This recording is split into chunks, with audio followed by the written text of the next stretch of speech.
Assalamu alaikum, sir.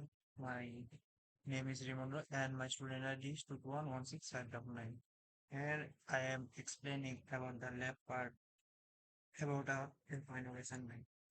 In the question number one, it asks draw the diagram that made by Mr. Tanvi and at any simulator and check a current of 2.79 flow through the 3 ohm resistor. There is not 3 ohm resistor. I can double check it. Here it is a 3 ohm resistor, and it shows that there is 2.79 ampere current flow uh, through this resistor. In the second question, it asks draw the diagram of that is made by Mr. Kongba at any simulator and check a current of 2.07 flow through the 6 ohm resistor. Here is the circuit that made by Mr. Tongmoy and 2.7 ampere current is flowing um, by this 6 ohm resistor. Thank you, sir.